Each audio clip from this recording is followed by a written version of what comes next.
catch them young and create a culture. Those are the 2 points that you're making. Suresh, to you. In our organization, I think one is that innovation we treat as a part of the culture. So innovation, to bring this innovation culture, we have multi-pronged, initiatives, multiple things which are there. And as Mr. Dubey was mentioning, that you have to use all parts of your initiatives, all HR levers, in order to make sure that innovation is a part of the organization culture.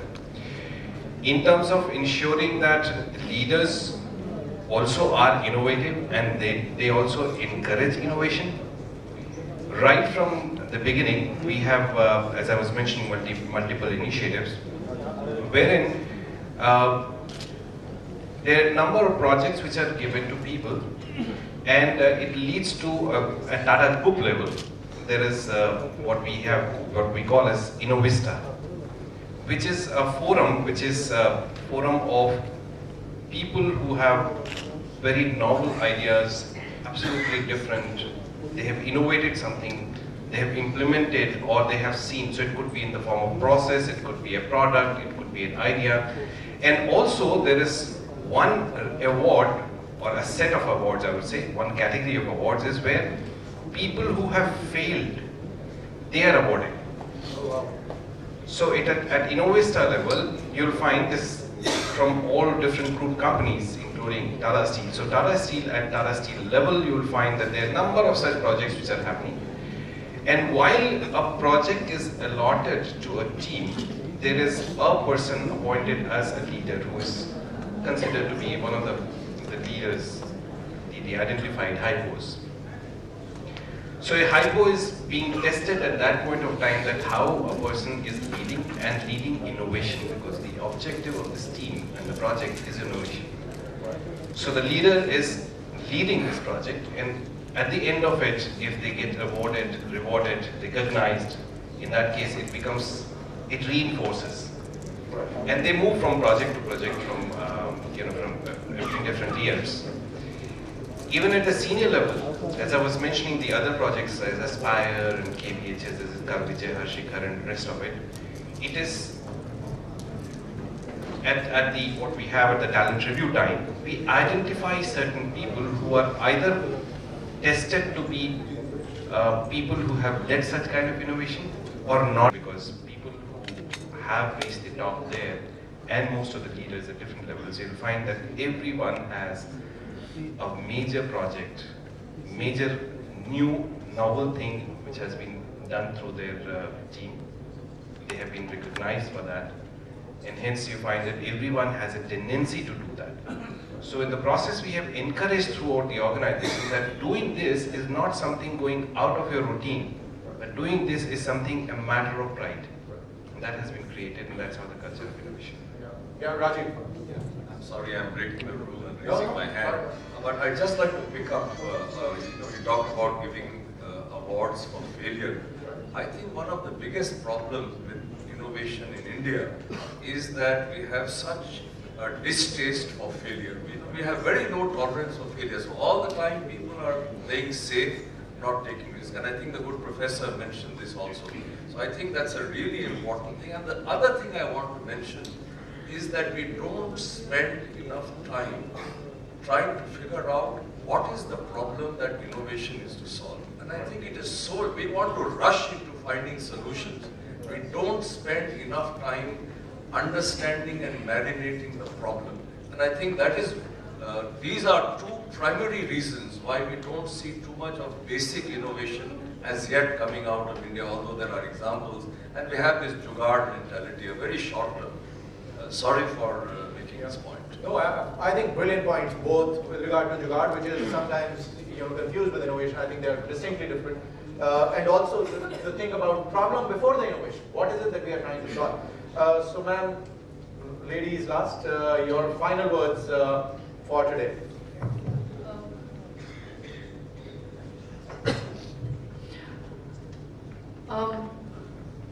When we start started the organization, and I'm going to talk about what we did. I do agree with the some of the general points of what we should be doing in terms of HR practices. But specifically what we have been doing from inception, when we started the organization, we wanted to build a very open culture in the organization. We wanted people to think that anything that they say will be accepted positively. And across the board, whether it is top, mid-level or lower level, we have tried our best to clarify this and build this faith in them. We started first by starting with the first name culture. We thought in our organization, nobody calls me madam. Everybody uses my first name. And we encourage that at all levels. The reason we did that was we wanted to break the ice. You know, a lot of, when I started here, this madam sir business, people were very formal. It was very difficult to get people to talk. So in order to build a speak-up culture, it was important for us to break that ice. So we started with the first name culture. My HR girl, Resham is here, and we spent hours, you know, trying to break this ice. And we've also collected thousands of rupees from people for using sir and madam, because that was a penalty for using sir and madam. But having said that, that was a start. But going forward, in terms of using some of the very radical or strong HR policies, we started using something called forced ranking. You know, everybody's aware, all the HR people are aware of it. Now, when we talked about forced ranking in the organization, as a knee-jerk reaction, everybody was opposed to it. Because they looked at it, because you know, forced ranking, basically, very quick sentence, is ranking people in A, B, C and D category. But what we did is we tweaked it a little bit, not from what General Electric had you know, implemented. We tweaked it to suit our conditions, our culture, and we made it more suitable to our guys, so they won't be so against it. But over the years, we have seen that people are recognizing the importance, and that's how we identify our stars. We bring them under category A, and who have to go through, these are our stars. So we will bend backwards to retain them. That is the definition of A category. That we would do whatever it takes to retain them. And then of course you have other things for B and C. For instance, C, who are below average, we would mentor them. But our focus has always been on A. Especially my personal focus has been A category, where these are our stars and we do everything to retain them, motivate them. And of course, one of the things that we do is try to sensitize them to diversity, whether it's gender diversity, age, because you know, a lot of people senior in the organization have a lot of resistance to younger people coming on board at their level. So we sensitize them. Terrific. So we come back from innovation to diversity, and yeah, sure, Sarah. In fact, my co-panelist spoke about the failure and the general tendency in India to distrust failure. True, having worked in public sector over the years, more than 32 years, I really feel that we work in a more or less regimented way, the conventional way of doing things, and the process of change is rather slow there, and anybody, any youngster coming up with new ideas, perhaps they are not encouraged much, but things are changing.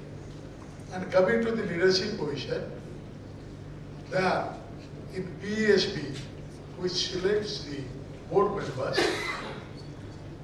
basically they focus on proven track record and the past success of leading some of the areas, their domain knowledge, and of course their administrative capabilities. Innovation hardly is a point, it's trust in any of the interviews perhaps. So that is a scenario I thought I should learn certain frank things, down to earth things. One, to beat that, at least up to the ED level, normally we select. So what we have done to our creative think tank or the creative pool that we have in different areas, there we have told them, you just don't come out with the idea that it will succeed. Before you say it will succeed, why don't you work out on a model? Why it should not fail? So they work out, if I do this, what are the possibilities of its failure? What would be the causes of its failure? And how these causes can be plugged in. Thank you, Sharath. All important points you've made. I would like to, for 10 minutes, I know I'm keeping you from dinner, but I'm sure you also want to ask some questions. I'd like to open up for any questions and would request mics to be given to the people who want to ask questions. One request, please do not make your observations or comments. If you have a question, please ask. We are short on time. Yeah. We have student volunteers around across the auditorium, so please raise your hands. They will hand over the mics to you for questions.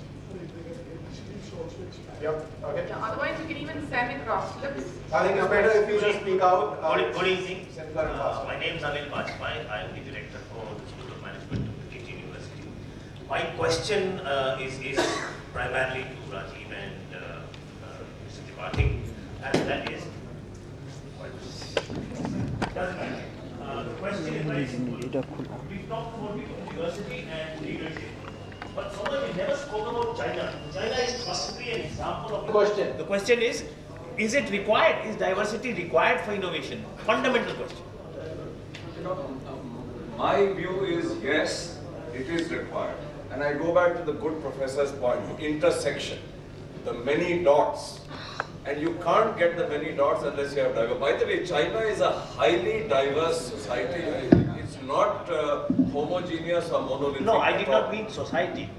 The way the multiple dots, if you go to a Chinese factory, you will realize that there is absolute zero. It's like a military concentration camp.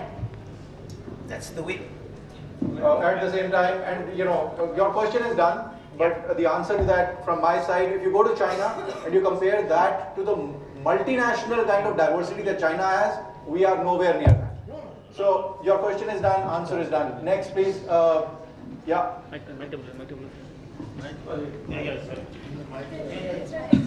Hello, good evening. I am Pradeep.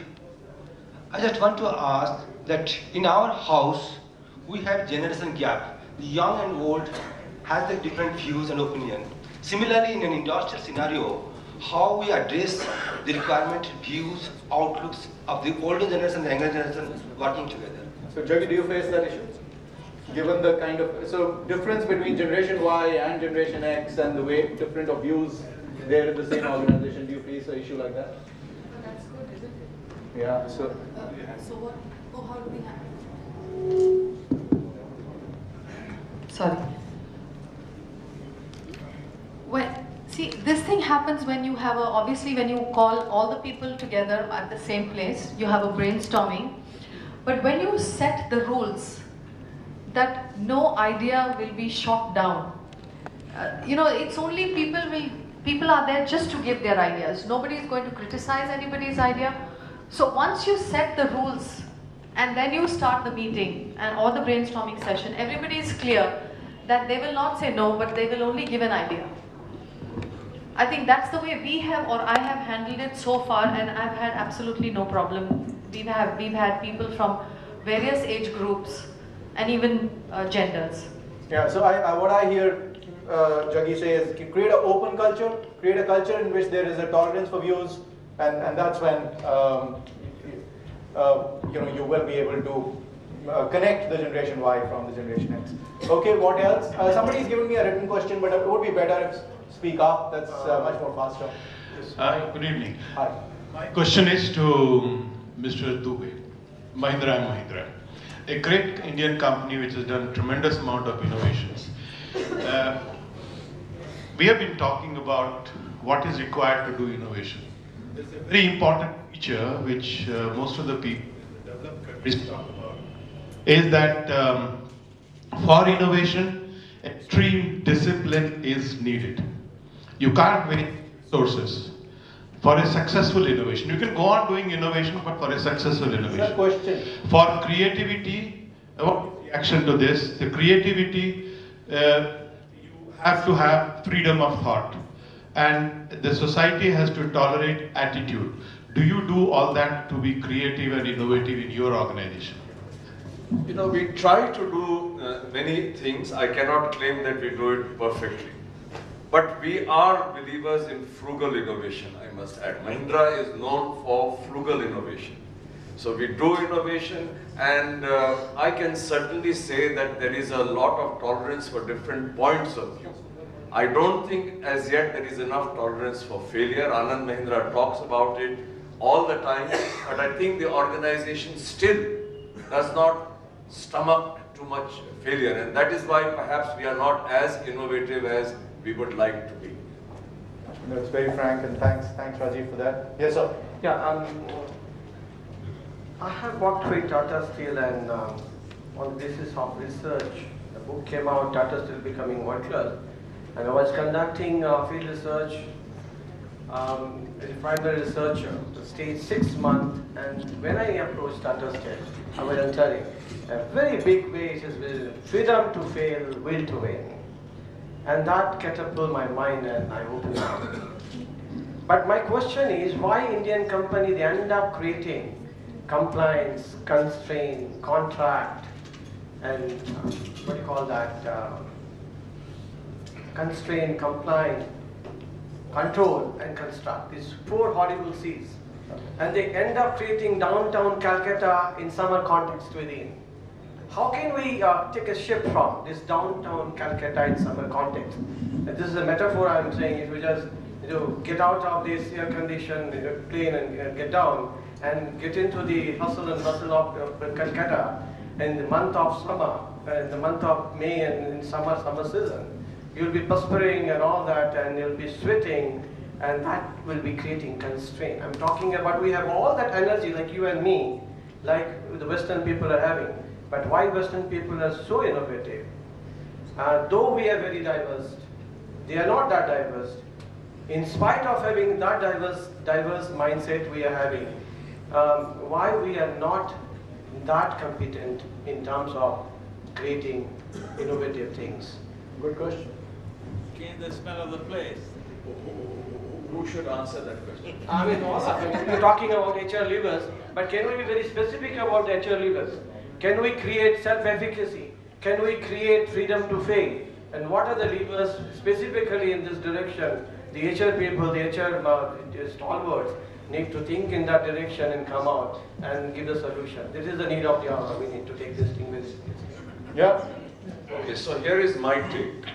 I think you need a leader who has a very firm intention to do away with these 3 C's, right? 4 C's. Or 4 C's. You guys, I mean, the top leader, he says, I know everything.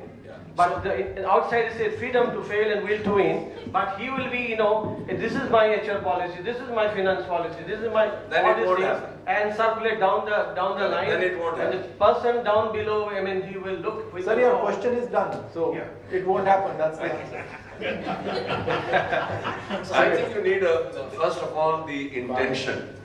And unfortunately, in India, a lot of things need to be driven from the top. Like Jaggi has been doing it very well. She just created the rules. So you need a leader here, and then the rest of us follow.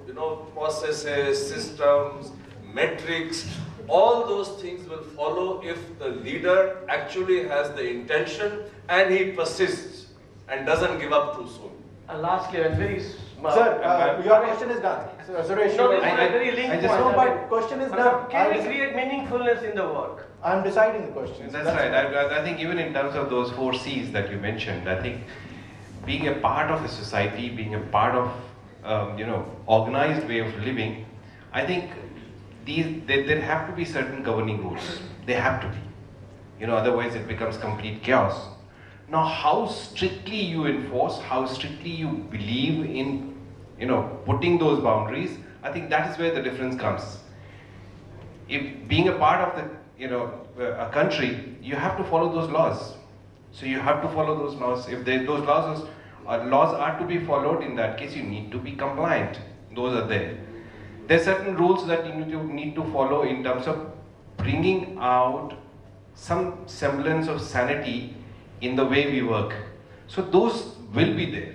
So you can't do away with all at any point in time. The only question is that how liberal are we? Do we use these as defined watertight boundaries, or we look at them as directions? I think that's where the difference is. So I agree. I mean, I'm not against compliance. Some amount of compliance to be there. But can we end up creating constraint and contract? So here the only difference. This is not a debate session. This is a question-answer session. You've asked your question. Let us answer it. Pretty well. The question is. So that's what I'm saying. So here, if it is the boundaries and how the direction, who is giving direction, who is leading it? I think it boils down to that. How liberal one is in one's. So Jaggi wants to add to that. Sir, Mohan Rao from Hyderabad. May I just add to that?